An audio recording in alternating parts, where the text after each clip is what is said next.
हम एक लड़की को देखते हैं जो कि समुद्र में बहकर एक आइलैंड के किनारे पर आ गई थी। इस लड़की का नाम जैन होता है और इसके साथ इसका फ्रेंड ब्रैड भी यहाँ बहकर आ गया था। वो उसके पास जाकर उसे चेक करती है तो पाती है कि वो बुरी तरह से जख्मी था और कुछ ही देर में वो मारा जाता है। ये देखकर वो काफी परेशान हो जाती है और बाद में उसकी बॉडी को वहीं पर छोड़कर वो उस आइलैंड को एक्सप्लोर करने लगती है। लेकिन इस आइलैंड पर कोई भी नहीं होता, ये पूरा आइलैंड सुनसान था, यानी कि ये लड़की यहाँ पर फंस चुकी थी।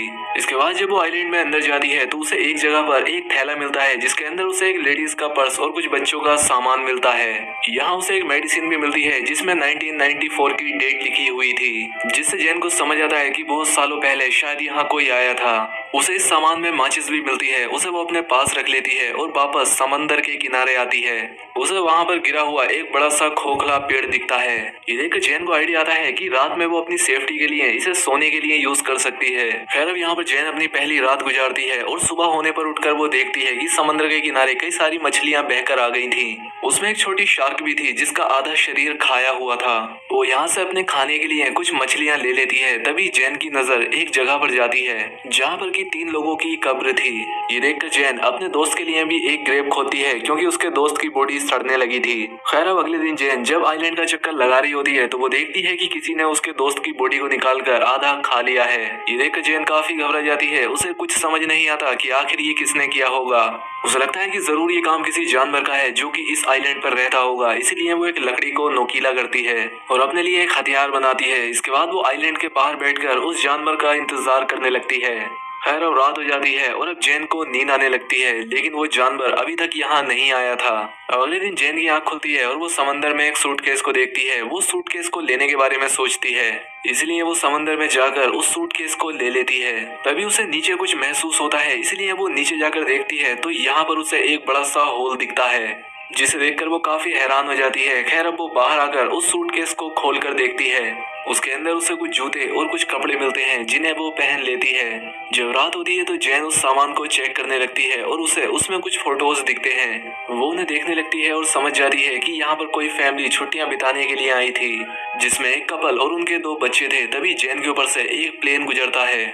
ये देखकर जैन अपनी फ्लेयर गन चलाती है, लेकिन इसका कोई फायदा नहीं होता क्योंकि तब तक वो प्लेन जा चुका था। जब फ्लेयर गन की वो बुलेट नीचे आ रही होती है तभी जैन देखती है कि उसकी परछाई में उसे कोई क्रीचर दिखाई देता है। ये देखकर वो काफी घबरा जाती है और आइलैंड की तरफ भागने लगती है और एक जगह पर जाकर छिप जाती है। वो क्रीचर यहाँ आकर जैन को ढूंढने लगता है। इससे जैन और भी डर जाती है और आज की रात इसी तरह से बीत जाती है। अब अगली सुबह जैन फिर से उन्हीं फोटोज को देख रही होती है और वो एक फोटो में 2 चमकती हुई आंखों को नोटिस करती है, जिससे वो समझ जाती है कि ये वही क्रीचर है जिसे मैंने कल देखा था और शायद इसी ने इस फैमिली को मारा होगा। ये देखकर जैन और भी ज्यादा डर जाती है और अब वो किसी भी तरह से इस आइलैंड से निकलना चाहती थी। अब इसके बाद वो सूटकेस को खोलती है और उसमें अपनी लाइफ जैकेट डालती है ताकि उसके सहारे वो तैरकर यहाँ से बाहर निकल जाए। इसके बाद वो सूटकेस में बैठकर यहाँ से निकलने की कोशिश करती है, लेकिन वो सूटकेस पलट जाता है। अब उसका ये प्लान फेल हो चुका था, इसलिए वो वापस उसी आइलैंड पर आ जाती है। लेकिन अब उसे उस क्रीचर से बचने के लिए कोई सेफ जगह चाहिए थी, इसीलिए उसे वो गिरा हुआ पेड़ दिखता है। क्योंकि उसमें एक बड़ा सा होल था, इसीलिए वो आज रात उसी में सोने का डिसाइड करती है। खैर अब जब रात होती है तो वो क्रीचर फिर से यहाँ आता है और उसे ये भी पता लग जाता है कि जैन उस पेड़ के होल में छिपी हुई है। इसीलिए वो क्रीचर उस पेड़ को तोड़ने की कोशिश करता है, लेकिन वो ऐसा नहीं कर पाता और थक हार कर वापस चला जाता है। अगली सुबह जैन उस पेड़ से बाहर निकलती है और देखती है कि उस क्रीचर ने कल रात इस पेड़ पर कई वार किए थे, जिससे वो काफी डैमेज हो गया था। इसके बाद वो उससे बचने के लिए एक नया प्लान बनाती है। वो समंदर से कुछ बड़ी मछलियां पकड़ती है और उन्हें वहीं एक पेड़ पर टांग देती है। उसका प्लान था कि जब रात में वो क्रीचर यहाँ आएगा तो वो इन मछलियों को खाकर वापस चला जाएगा और इससे उसकी जान बच जाएगी। अब जैन अगली सुबह उठकर देखती है कि उसका ये प्लान काम कर गया। उस क्रीचर ने यहाँ आकर उन मछलियों को खा लिया था, जिससे जैन की जान बच गई थी। तभी जैन की नजर समंदर के किनारे पर जाती है जहाँ किसी की बॉडी बहकर आ गई थी। ये देखकर वो उस बॉडी के पास जाती है और देखती है कि ये बॉडी काफी सड़ चुकी थी।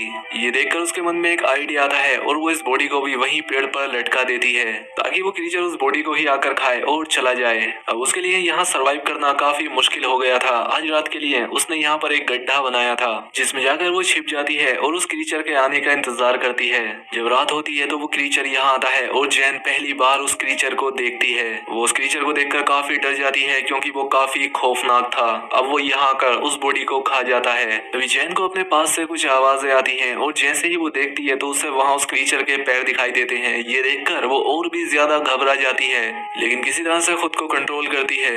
अब अगली सुबह जब जैन उठती है तो वो अपने लिए एक सेफ जगह चाहती थी।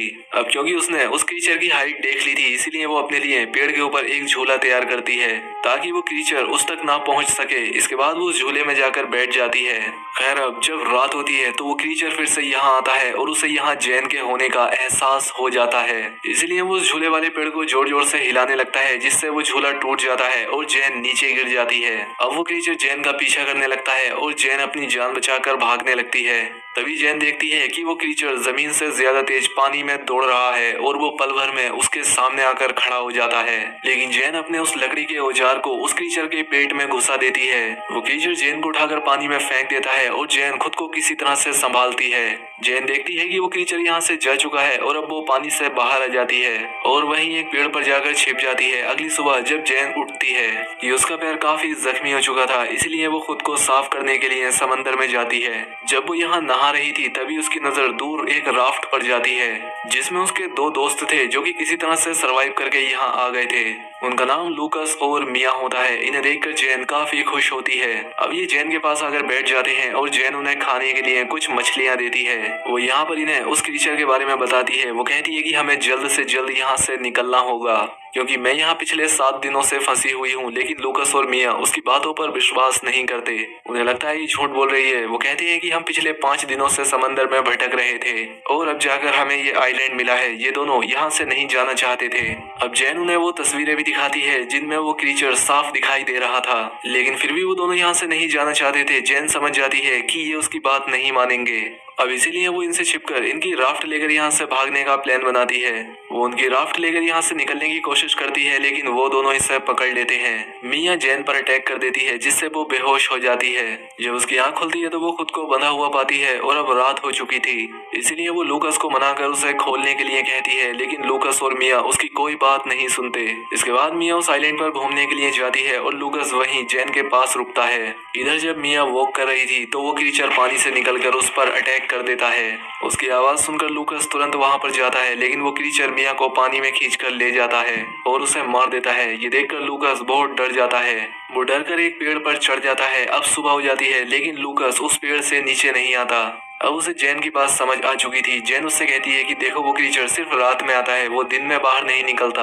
ये बात सुनकर लूकस पेड़ से नीचे आता है। अब जैन लूकस से कहती है कि हमें जल्द से जल्द इस आइलैंड से निकलना होगा। अब लूकस उसकी बात मानने के लिए तैयार था। अब ये लोग कुछ मछलियाँ और कुछ नारियल अपने साथ ले लेते हैं। वो अपने सभी सर्वाइव करने के सामान को रख लेते हैं। यहाँ पर लूकस काफी डरा हुआ था। जैन उसे समझाती है कि वो क्रीचर सिर्फ रात में अटैक करता है और जब तक रात होगी हम इस आइलैंड से काफी दूर जा चुके होंगे। इसके बाद जैन जाकर उस क्राफ्ट में बैठ जाती है जहाँ पर उसे कुछ खून बिखरा हुआ दिखाई देता है, जहाँ पर वो समझ जाती है कि इन पिछले 5 दिनों में इन दोनों ने सरवाइव करने के लिए जरूर किसी अपने इंसानी साथी को मारकर खाया होगा। खैर अभी लोग जैसे ही अपनी क्राफ्ट से यहाँ से निकलने लगते हैं, लूकस को पानी में वही क्रीचर दिखाई देता है। ये देखकर ये दोनों काफी घबरा जाते हैं और उस क्राफ्ट को चारों तरफ से ढक लेते हैं, लेकिन तभी वो क्रीचर उनकी क्राफ्ट में घुसकर उन पर अटैक कर देता है। ये देखकर लूकस उस फ्लेयर गन से उस पर अटैक करता है, लेकिन वो क्रीचर जैन को पकड़कर अपने साथ ले जाता है। जैन के पास एक नाइफ था जिसे निकालकर वो उस क्रीचर पर कई बार अटैक करती है, लेकिन तभी लूकस भी जैन को बचाने के लिए पानी में आ जाता है। ये देखकर वो क्रीचर जैन को छोड़ देता है और लूकस को पकड़ लेता है। वो उसे लेकर अपने उस बड़े से होल में चला जाता है। ये देखकर जैन किसी तरह से तैरकर फिर से उसी आइलैंड पर पहुंच जाती है। जैन को लूकस की मौत का काफी दुख होता है, इसीलिए वो उस क्रीचर का सामना करने का डिसाइड करती है। इसके बाद वो वहां पड़ी लकड़ियों से कई सारे नुकीले हथियार बनाती है, लेकिन ये औजार उससे कम नोकीले लगते हैं, इसीलिए वो वहां की ग्रेव को खोदती है और उसमें से कंकाल को निकालकर उनसे काफी नोकीले हथियार बनाती है। वो उस क्रीचर को आग में जलाने का प्लान बनाती है, इसीलिए वो वहां पड़ी सूखी झाड़ियों को इकट्ठा करती है और उनसे एक घेरा बनाती है। अब उसने अपने ट्रैप को तैयार कर लिया था। खैर अब कुछ देर के बाद रात होती है और वो क्रीचर यहाँ आता है, वो भी उसी जगह पर जहाँ उसने ट्रैप लगाया था। तभी जैन यहाँ झाड़ियों में आग लगा देती है, जिससे वो क्रीचर आग में फंस जाता है और अब जैन अपने उन नोकीले हथियारों से उस क्रीचर पर अटैक करने लगती है, जिससे वो क्रीचर काफी घायल हो जाता है। लेकिन अब वो जैन को पकड़ लेता है, लेकिन जैन उस पर अटैक करके भागने लगती है। तभी वो क्रीचर उसके सामने आ जाता है, लेकिन अब वो काफी जख्मी हो चुका था, इसीलिए वो वहीं पर गिर जाता है। ये देखकर जैन उस पर बहुत सारे स्टेप करती है और बाद में उसका गला काट देती है। इसके बाद अब हम देखते हैं जहाँ जैन ने आग लगाई थी उससे पूरा आइलैंड जलने लगा था, यानी कि अब इतनी बड़ी आग को देखकर कोई ना कोई जैन को बचाने के लिए यहाँ जरूर आ जाएगा। इसलिए जैन ने ऐसा किया था और अब इसी के साथ ये मूवी यहाँ पर खत्म हो जाती है। दोस्तों अगर वीडियो अच्छी लगी हो तो वीडियो को लाइक और कमेंट करके जरूर बताएं। साथ ही चैनल पर पहली बार आए तो चैनल को सब्सक्राइब भी कर लें। मिलते हैं हमारी अगली वीडियो में।